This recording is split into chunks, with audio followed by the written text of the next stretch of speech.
ஸ்ரீமதே ராமானுஜாய நமக. கிருஷ்ண கண்ணையா லால் கி ஜெய். ராதிகா குஜ கஸ்தூரி குங்குமாங்கித வக்ஷசம் ஸ்ருங்கார ரசமூர்த்திம் தம் பக்த கோலாகலம் பஜே.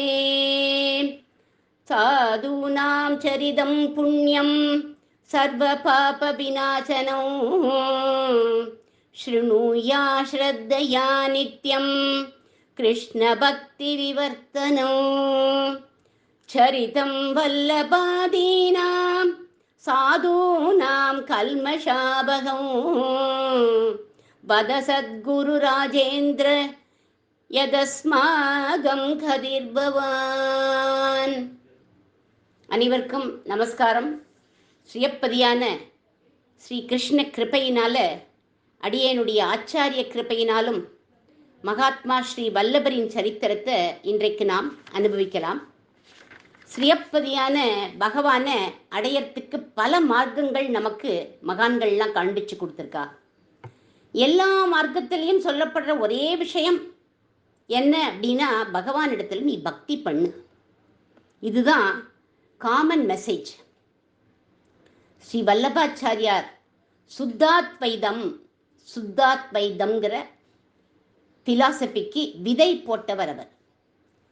இந்த பிலாசபியை புஷ்டி மார்க்கம் அப்படின்னு சொல்வார். நார்த்து முழுக்க இந்த மார்க்கத்தை தான் அவ எல்லாருமே ஃபாலோ பண்றான். புஷ்டி மார்க்கம்னா என்ன? போஷணம் தத் அனுகிரக, பகவான் கண்ணனோட அனுகிரகத்தையே நினைச்சு பக்தி பண்றது, அதுதான் புஷ்டி மார்க்கம். அவன் பண்ணின அனுகிரகத்தை நம்ம நினைச்சுண்டு அவன் மேல பக்தி பண்ணணும். ஸ்ரீ வல்லபருடைய சித்தாந்தம் இதுதான். இத இவருக்கு கிருஷ்ணரே சொல்லி கொடுத்தார் அப்படின்னு சொல்லுவார். ஸ்ரீ கிருஷ்ண சரணம் மம, ஸ்ரீ கிருஷ்ண சரணம் மம, ஸ்ரீ கிருஷ்ண சரணம் மம அப்படிங்கிற இந்த அஷ்டாட்சரிய சொல்லித்தரார் ஸ்ரீ வல்லபர். இவர் சொல்ற, கண்ணனை உன்னோட குழந்தையா நீ நினை, நீ யசோதையா ஆயிடு அப்படிங்கிறார். உனக்கு ஒரே ஒரு குழந்தை தான் இருக்கு அப்படின்னா கண்ணனை நீ 2வது குழந்தையா நினைச்சுக்கோ. இல்ல உனக்கு 5 குழந்தைகள் இருக்கா, கண்ணனை நீ 6வது குழந்தையா நினைச்சுக்கோ. எனக்கு குழந்தையே இல்லையே அப்படின்னா கண்ணனை உன்னோட குழந்தையா நினை. இப்படி யசோதா பாவத்துல வாத்சல்யத்தை காண்பிக்க காண்பிக்க அந்த கண்ணன் உன்னோட கையில கிடைச்சுடுவான் அப்படிங்கிறார் ஸ்ரீ வல்லபர். இதுதான் ஸ்ரீ வல்லபருடைய புஷ்டி மார்க்கம். இந்த வல்லபர் எங்கேருந்து வந்தார், எப்படி வந்தார், இவரோட லைஃப் ஹிஸ்டரி என்ன, மோஸ்ட் பார்ட்ஸ் ஆஃப் இந்தியாவையே டிரான்ஸ்ஃபர்மேஷன் பண்ணி இருக்கார், எப்படி பண்ணாருங்கிற இவருடைய சுத்தாத்வைத சித்தாந்தத்தை தான் இன்னைக்கு நம்ம பார்க்க போறோம். தஸ்மின் காலே த்விஜக் கஷ்சித் அக்னிஹோத்ரி மகாமனாக ஸ்ரீமான் லக்ஷ்மண பட்டாக்யः சமாதி குண சம்யுதக சோமயாஜி மகாஜ்ஞானி சர்வசாஸ்திர விசாரதः ஆந்திர பிரதேசாத் காசி யாத்ராம் சகார சகபார்யயா. தஸ்மின் காலே த்விஜக, 15th century. அந்த சமயத்தில் அப்பதான் லக்ஷ்மண பட்டர்னு ஒருத்தர் இருந்தார். இவர் ஆந்திர பிரதேசத்தை சேர்ந்தவர். இவர் அக்னிஹோத்திரம் பண்றவர். சோமயாஜி இவர். இவாளோட பரம்பரையே அக்னிஹோத்திர பரம்பரை அப்படின்னு சொல்லுவார். இவாளோட பரம்பரையில் ஒரு வதந்தி, ரூமர்னு சொல்ல முடியாது, லெஜெண்ட்ரியா சொல்லப்படுறது. இவா பரம்பரையில் 100வது சோமயாகம் யார் பண்ணுவாளோ அது பூர்த்தியான உடனே இவா குடும்பத்தில் ஒரு அவதார புருஷன் பிறக்க போறான் அப்படின்னு கர்ண பரம்பரையா சொல்லிட்டு இருக்கா இவாள்லாம். இந்த லக்ஷ்மண பட்டர் 7வது ஜெனரேஷன், 7th ஜெனரேஷன். இவர் தான் அந்த 100வது யாகத்தை பூர்த்தி பண்ண போறார். எவ்வளவு யாகம் இவா ஃபேமிலியில பண்ணியிருக்காங்கிறதுக்கும் கணக்கு வச்சுட்டு இருக்கா அவ. இவர் மகா பண்டிதர், சாஸ்திர நிபுணர். இவர் தேவராயர் காலம் இருந்தது இல்லையா, அவருக்கு முன்னாடி இருந்த ராஜாக்களுக்கு இவர் ராஜகுருவா இருந்திருக்கார். இந்த சமயம் காசியில் ஒரு பெரிய விஸ்வவித்யாலயா ஆரம்பித்தார். அங்கே இவரை பாடம் நடத்துறதுக்காக கூப்பிட்டார். பாடசாலையில் அந்த குழந்தைகளுக்கு பாடம் சொல்லி கொடுக்கணுங்கிறதுக்காக இவரை கூப்பிட்டார். இவரும் என்ன பண்ணினார், தன் ஒய்ஃபோட கூட அங்கே கிளம்பி போகிறார். வாரணாசீம் சமாகத்ய ஸ்நாத்வா பாகீரதிம் ஜலே விஸ்வேஸ்வரம் மாதவஞ்ச திருஷ்டுவா ஹர்ஷமவப்சக. காசி விஸ்வேஸ்வரனையும் பிந்து மாதவரையும், ஏன்னா அங்கே இருக்கிறவா இவா 2 பேரும் தான், பிந்து மாதவர், காசி விஸ்வேஸ்வரன். அவ 2 பேரையும் போய் நமஸ்காரம் பண்ணினார். விஸ்வேஸ்வரா, என் மனைவியை நான் அழைச்சிண்டு இங்கே வந்திருக்கேன். 100வது யாகத்தை நான் இங்கே பூர்த்தி பண்ணணும், அவதார புருஷன் எனக்கு பிறக்கணும்னு அந்த காசி விஸ்வேஸ்வரரை பிரார்த்தனை பண்ணிக்கிறார் அவர்கிட்ட.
அந்த விஸ்வேஸ்வரரை தரிசனம் பண்ணிட்டு பிரார்த்தனை பண்ணிட்டு அந்த பாடசாலையில் பாடம் சொல்லி கொடுத்துட்டுருக்க. ஸ்ரத்தையா 100வது யாகத்தையும் அங்கே பூர்த்தி பண்ணினர். மனைவி கர்ப்பவதி ஆயிட்டா. மகா புருஷன் நமக்கு பிறக்க போகிறான்னு ரொம்ப சந்தோஷப்பட்டார்கள் 2 பேரும். குழந்தை பிறக்க போகிற டைம் வந்துடுத்தோ அந்த 10வது மாதம். அந்த சமயத்தில் தான் காசியில் கலகம் வந்துடுத்து. ஹிந்து முஸ்லீம் ரைட்ஸு அந்த கலகம் வந்துடுத்தோ. எல்லாரும் ஊரை விட்டு ஓடுறா. நிறை மாத கர்ப்பிணி அவளை அழைச்சிண்டு இவருக்கு எங்கே போகிறதுனே புரியல. ஒரு காட்டு வழியாக ஓடி ஓடி ஓடி ஓடி வர்றார். கிருச்சரேன சஞ்சரன் மார்க்கே சம்பாரண்யம் அவாப்பசக. சம்பாரண்யம்ங்கிற ஒரு காடு. இப்போது அந்த இடத்த சத்தீஸ்கர் அப்படின்னு நம்ம சொல்கிறோம். ராய்ப்பூர் டிஸ்ட்ரிக்ட் இது. நிர்ஜனே கானேன கோரே. யாருமே அங்கே இல்லை, ஜனங்களே இல்லை அந்த காட்டில். கோரமான காடாக இருக்குது. அந்த காட்டு வழியாக வர அப்போது அன்னைக்கு 27th 1479 அன்னைக்கு. அப்போது அப்படி வரப்போது அன்னைக்கு ஏகாதசி வேற. அன்னைக்கு இந்த குழந்தை பிறந்துடுத்து. ப்ரீமெச்சூர் பேபியாக பிறந்துடுத்து. ஏகாதசியாம் கிருஷ்ணபக்ஷே வைசாக்கே மாசி மங்களே அப்படின்னு குறிப்பு கொடுத்துருக்கா. அப்போது மகா புருஷன் பிறக்கிறான் அப்படின்னு பிறந்துடுத்து. திவ்ய லட்சணங்கள்லாம் தெரியறது. ஆனால் குழந்தை அழவே இல்லை. ப்ரீமெச்சூராக பிறந்துடுத்து, அழவே இல்லை, கை கால் அசைக்கலை, கட்ட மாதிரி இருக்குது குழந்தை. பார்க்கறா குழந்தை செத்து போன மாதிரி இருக்கு. செத்து போயிடுத்து அப்படின்னு நினச்சிண்டா. ஐயோ, மகா புருஷனான குழந்தையை இப்படி நம்ம போக விட்டுட்டோமே அப்படின்னு ஓன்னு அழறா. யாருமே கிடையாது அந்த காட்டில். என்ன பண்ணுறதுன்னே புரியல இவாளுக்கு. 2 பேரும் ரொம்ப நாளி உட்காந்து அழுதுட்டு துக்கப்பட்டுட்டு ஒத்தருக்கொத்தர் தானே சமாதானம் படுத்திண்டா. சரி, இந்த குழந்தைய அடக்கம் பண்ணிடுவோம் அப்படின்னு நினச்சிட்டு பார்க்குற. கையில் ஒன்றுமே அடக்கம் பண்ணுறதுக்கு எதுவுமே இல்லை இவாக்கிட்ட. ஏன்னா ஓடி வந்திருக்கா இல்லையா. அதனால ஒரு வன்னி மரம் அங்கே இருந்தது. அந்த மரத்து பொந்தில் கொண்டு போய் அந்த குழந்தைய வச்சுட்டு இலத்தழைகளெல்லாம் எடுத்து மூடிட்டு அழுதுண்டே வரா. ஏன்னா அந்த கோரமான காடு, அவளால் அங்கே இருக்கவே முடியாது. நடந்து நடந்து நடந்து ஒரு கிராமத்துக்கு வந்துட்டா. பாதி ராத்திரி ஆயிடுத்து. ஒரு வீட்டு திண்ணையில் வந்து படுத்துட்டுருக்கா 2 பேரும். அந்த சமயம் லக்ஷ்மண பட்டர் கனவுல ஒரு மகா புருஷன் தோன்றினா. அவன் சொல்கிறான், மமைவாம் சேன சஞ்சாதம் சிசும் மாயை சாம்பிரதம் ஜீவந்தம் விஹரந்தஞ்ச சமீவிருக்ஷஸ்ய கோடரே மா விஷீத மகாபுத்தே தவ புத்ரோ ஜகத்குருஹு சம்சாரதாப சந்தப்தம் பாலயிஷ்யதி வை ஜகத். மகாபாகியவானே, என்னுடைய அம்சத்தில் பிறந்த இந்த குழந்தை சாக பிறந்த குழந்தை இல்லை, வாழ பிறந்த குழந்தை, எல்லாரையும் வாழ வைக்க போகிற குழந்தை. இது ஒரு ஜகத்குருவாக வரப்போகிறது. இப்போவே நீ போய் அந்த குழந்தைய எடுத்துட்டு வா அப்படின்னு சொல்லிட்டு அந்த அசரீரி வாக்கு அந்த கனவுல வந்த மகா புருஷன் தூக்கி வாரி போட்டது இவருக்கு. இது உண்மையாக இருக்கணுமே, இது உண்மையாக இருக்கணுமே அப்படின்னு நினச்சிண்டு பகவத்கீதையுடைய ஸ்லோகங்கள்லாம் சொல்லிண்டே ஓடி ஓடி ஓடி ஓடி வர. ஒரு பகவத்கீதை ஸ்லோகம் சொல்லிட்டு வரப்போது. என்ன ஸ்லோகம் அப்படின்னா, அகம் வைஸ்வானரோ பூத்வா பிராணினாம் தேகமாஸ்ரிதக பிராணபான சமாயுக்தக பச்சாம் என்னம் சதுர்விதம். இந்த ஸ்லோகத்தை திரும்ப திரும்ப திரும்ப திரும்ப சொல்றார். அதுக்கு மேலே அடுத்த ஸ்லோகம் தாண்டவே மாட்டேங்கிறது. அவ்வளவு ஸ்லோகம் சொல்லிட்டு வந்தவர் இந்த ஸ்லோகம் வரப்போது இதையே சொல்றார். அகம் வைஸ்வானரோ பூத்வா பிராணினாம் தேகமாஸ்ரிதக பிராணபான சமாயுக்தக பச்சாம் என்னம் சதுர்விதம். இதுக்கு மேல ஸ்லோகம் போகல. அகம் வைஸ்வானரோ பூத்வா, அகம் வைஸ்வானரோ பூத்வா, அகம் வைஸ்வானரோ பூத்வா, அதையே சொல்லிட்டு இருக்க. சொல்லிட்டு வந்து அந்த மரத்துக்கிட்ட வந்து பார்க்கற. எந்த மரத்து பொந்துல அந்த குழந்தைய வச்சிருந்தாரோ அந்த மரத்தை சுத்தி ஒரே அக்னி. அந்த குழந்தைகிட்ட ஒரு கால சர்ப்பம் இருக்கு. அகம் வைஸ்வானரோ பூத்வா அப்படின்னு அங்கேயும் போய் நின்றுட்டு சொன்னார். சொன்னதும் அந்த கால சர்ப்பம் இறங்கி போயிடுது, அக்னியும் அணைஞ்சு போயிடுது. மிராக்கள் மாதிரி இருந்தது இவருக்கு. வைஸ்வானரன் அப்படின்னா அக்னின்னு ஒரு அர்த்தம், வைஸ்வானரன்னா பரமாத்மான்னு ஒரு அர்த்தம். புலி சிங்கம் சாப்பிடாம இந்த குழந்தைய இந்த அக்னி காப்பாத்தி இருக்கு. ஓடி போய் குழந்தைய தூக்கினார், அள்ளி அணைச்சிண்டார். எப்போ இந்த அக்னி இந்த குழந்தைய காப்பாத்தித்தோ இனிமே இந்த குழந்தை பேரு வைஸ்வானரன் அப்படின்னு பேர் வச்சுட்டார். இந்த இடத்துல பல காரணங்களை சொல்றார் ஸ்ரீ ஸ்ரீ கிருஷ்ண பிரேமி சுவாமிகள். ஏன் பேர் வச்சார் அப்படிங்கிறதுக்கு, அக்னி காப்பாத்தினதுனால வைஸ்வானரன். இவருக்கு அகம் வைஸ்வானரோ பூத்வா அப்படின்னு வாயில வந்துட்டே இருந்தது இல்லையா. நான் தான் வைஸ்வானரனா இருக்கேன்னு பகவான் கிருஷ்ணன் சொல்றான் இல்லையா, அதனால இந்த குழந்தைக்கு வைஸ்வானரன் பேர் வச்சாராம். இவர் உபாசனை பண்றது அக்னிய, அதனால வைஸ்வானரன் பேர் வச்சாராம். பகவானுடைய முகத்தினுடைய அம்சமாக இந்த குழந்தை பிறந்திருக்கு. முகம்னா வாய், வாயோடது. வாய் அக்னி தேவதையை குறிக்கும். நாம் பேச பேச அப்படியே ஹீட் ஜெனரேட் ஆகும். இந்த குழந்தை நிறைய தடவை பாகவத சப்தாகம் பண்ண போகிறது, அதனால வைஸ்வானரன் அப்படின்னு பேர் வச்சார். குழந்தைய தூக்கினர், செல்லம்மா ஸ்ரீவல்லபர் அப்படின்னு பேர் வைக்கிறார். மகா தேஜஸ்வியா இருக்கு இந்த குழந்தை. இது அப்படியே ஒரு பக்கம் வச்சுக்கோங்க. மற்றொரு பக்கம் என்ன நிகழ்ச்சி நடக்கிறது அப்படின்னா, மாதவேந்திர சுவாமிகள் பிருந்தாவனத்தில் தங்கி இருக்கார்.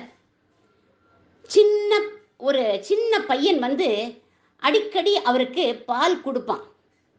ஒரு நாளைக்கு அந்த பாலை இவர் வாங்கி சாப்பிட்டார். சாப்பிட்டதுக்கப்புறம் அந்த பையன் மறைஞ்சு போயிட்டான். இவர் தியானத்திலேயே தான் இருப்பார் எப்பவுமே. அந்த சமயம் பகவான் கண்ணன் மாதவேந்திர சுவாமிகளுக்கு காட்சி கொடுத்து, கோவர்த்தனமலை அடிவாரத்தில் கோவிந்த குண்டம் அடியில் நான் இருக்கேன், இன்னைக்கும் அந்த கோவர்த்தனமலை கோவிந்த குண்டம்லாம் இருக்கு, அடியேன்னு பார்த்துருக்கேன், அடியில் நான் இருக்கேன், என்னை பால் அபிஷேகம் பண்ணி வெளிப்படுத்து அப்படின்னு சொல்லிட்டு அந்த கிருஷ்ணர் அந்த மாதிரி சொன்னார். சொன்ன உடனே ஊர் ஜனங்களெல்லாம் கூட்டின்ற நேர அந்த இடத்த போய் தோண்டி தோண்டி வெட்டி பார்க்குறார். ஒரு மண் புத்து தெரியறது. கொஞ்சம் கொஞ்சமாக பால் அபிஷேகம், ஏன்னா ஒரு குழந்தை பால் கொடுத்ததுன்னு சொன்னார் இல்லையா, அதனால பால் அபிஷேகம் பண்ணி பண்ணி பண்ணி மண் புத்தை கொஞ்சம் கொஞ்சமாக கரைக்கிறார். இதை இவர் ஒரு நாளில் பண்ணலை, தினசரி பால் அபிஷேகம் பண்ணிகிட்டே இருக்கார். மண் கொஞ்சம் கொஞ்சமாக கரையிறது. ஒரு நாளைக்கு கை மட்டும் தெரிஞ்சுதான். அபிஷேகம் பண்ண பண்ண முழு கையும் தெரிஞ்சுடுத்து. அடுத்ததான் அபிஷேகம் பண்ணுற கிரீடம் தெரியறது. என்னைக்கு கோபாலனுடைய முகம் தெரிஞ்சுதோ அன்னைக்கு தான் அந்த ஸ்ரீவல்லபருங்கிற அந்த குழந்தை அங்கே பிறந்துதான். இப்போ முகத்தினுடைய அம்சமா அந்த ஸ்ரீவல்லபர் பிறந்துட்டார். பகவானுடைய முகத்தின் அம்சம் பூரணமாக அபிஷேகம் ஆயிடுத்து. கோவர்த்தன கிரிதரன்கிற பகவான் ஒரு கையை இடுப்பில் வச்சுண்டு ஒரு கையை உயர தூக்கி பிடிச்சுண்டு 6 வயசு பாலகனா காட்சி கொடுத்தார். அந்த மூர்த்தியை மாதவேந்திர சுவாமிகள் பிருந்தாவனத்திலேயே பிரதிஷ்டை பண்ணி நித்திய பூஜை பண்ணிட்டு அங்கேயே இருந்தார். இந்த கோவர்த்தன கிரிதரனின் அம்சம்தான் யாரு? முகத்தினுடைய அம்சம்தான் ஸ்ரீவல்லபர். இப்போ ஸ்ரீவல்லபர் கிட்ட வருவோம்.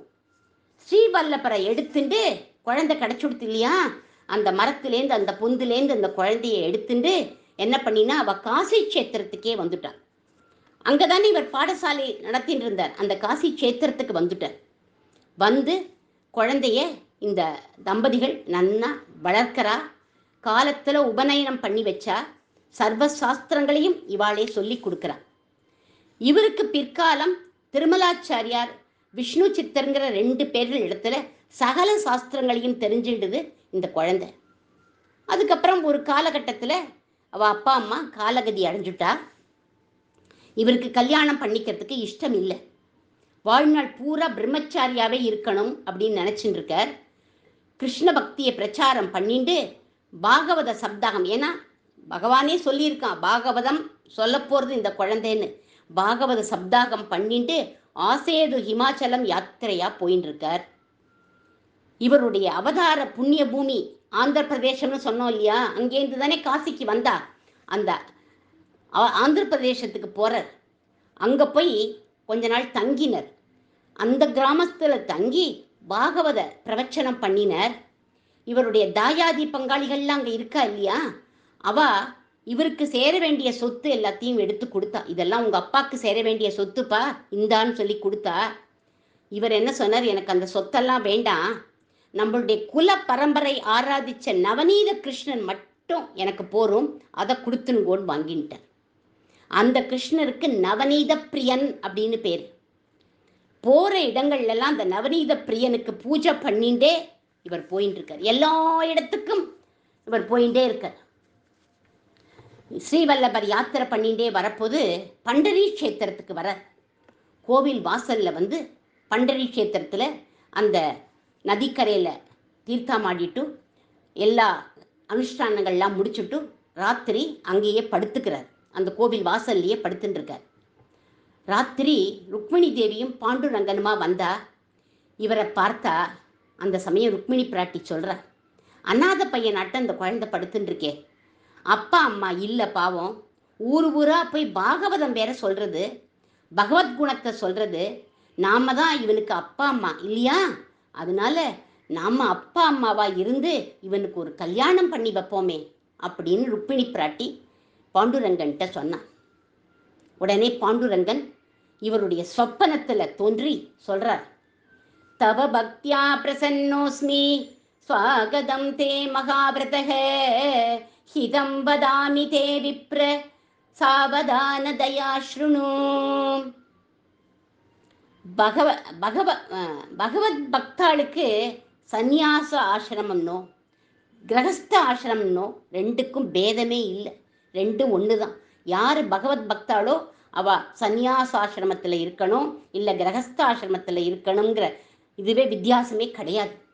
பகவத் பக்தி இருந்துட்டா கிரகஸ்த ஆசிரமத்திலேயே இருந்துடலாம், அதுதான் உயர்ந்தது. பகவத் பக்தி இல்லை அப்படின்னா நீ சந்நியாச ஆசிரமம் எந்த விதத்திலையும் உயர்ந்ததே இல்லை.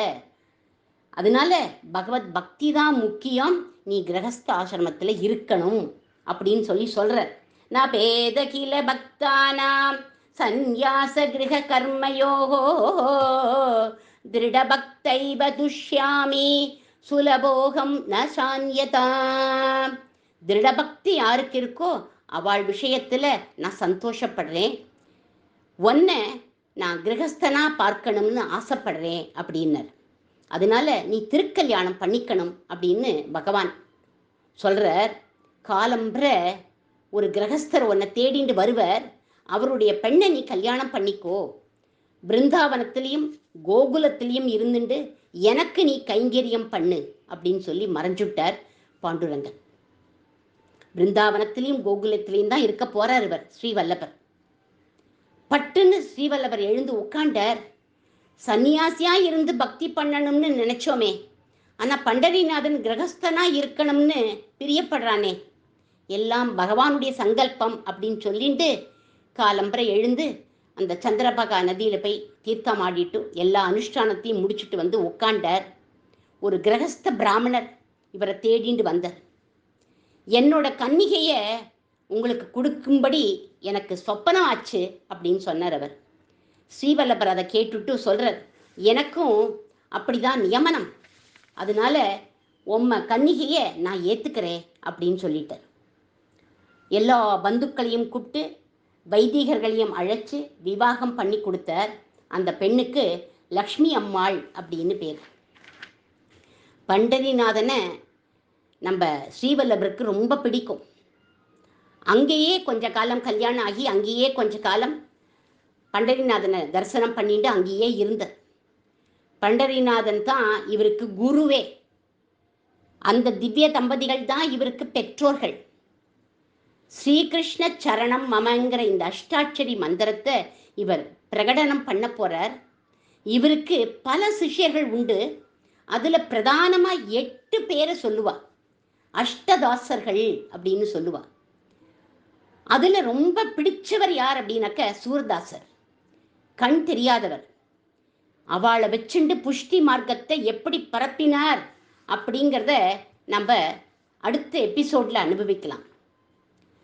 பாண்டுரங்க பக்தர்கள்ல ஏகநாதர் ஒரு அபங்கத்துல சொல்றார், நம்ம எல்லாரும் நமக்கு எல்லாருக்கும் பிறந்த வீடு எது தெரியுமா? பண்டரிபுரம் தான். சந்திரபாகா நதி தான் நம்ம எல்லாருக்கும் சிஸ்டர். பாண்டுரங்கன் தான் நம்ம எல்லாருக்கும் அப்பா. ரக்குமாயி தான் நம்ம எல்லாருக்கும் அம்மா. இங்கே இருக்கிற சந்துக்கள்லாம் தான் நமக்கு பந்துக்கள். எனக்கு யாருமே இல்லை, எனக்கு யாருமே இல்லை அப்படின்னு சொல்லாதீங்கோ, கவலையே படாதீங்கோ. இந்த காலத்தில் யாருக்குமே யாரும் கிடையாது. பகவான் பண்டரிநாதன் தான் எல்லாருக்கும் எல்லா பந்துவாகவும் இருக்கான். அதுதான் சத்தியம் அப்படிங்கிறார் ஏகநாதர் ஒரு அபங்கத்தில். பண்டரிநாதன் தான் எல்லாம்ங்கிற இந்த அபங்கம் ஸ்ரீவல்லபருக்கு ரொம்ப பிடிக்குமா. பண்டரிநாதன் மேலை வாழலாம் பாடின அந்த அபங்கங்கள்லாம் இவருக்கு ரொம்ப பிடிக்கும். அதுவும் இந்த அபங்கம் ரொம்ப பிடிக்குமா. இந்த அபங்கத்தோட இன்றைய பதிவை அடியே நிறைவு செய்கிறேன். கிருஷ்ண கண்ணையாலால் கி ஜெய்.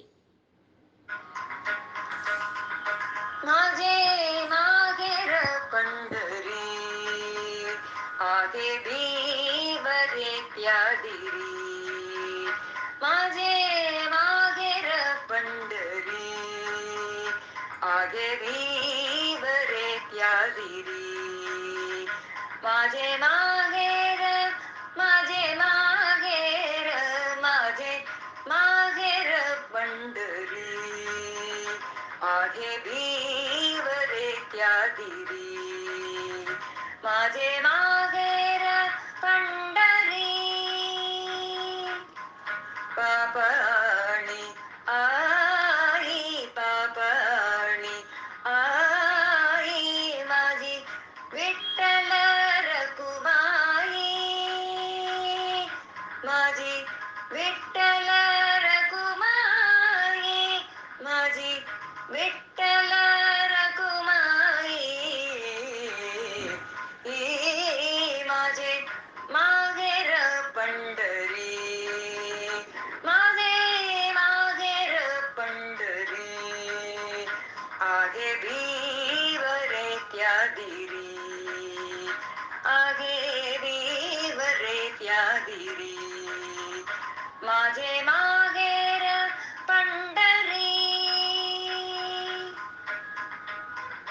माझी बहीण चंद्रभागा माझी बहीण चंद्रभागा करीतसे पापभंगा करीतसे पापभंगा करीतसे पापभंगा करीतसे पापभंगा माझे मागेर पंढरी आगे भीवरे त्या दिरी आगे भीवरे त्या दिरी एक जनार्दनी शरण एक जनार्दनी शरण करी माघरे आठवण करी माघरेची आठवण करी माघेरची आठवण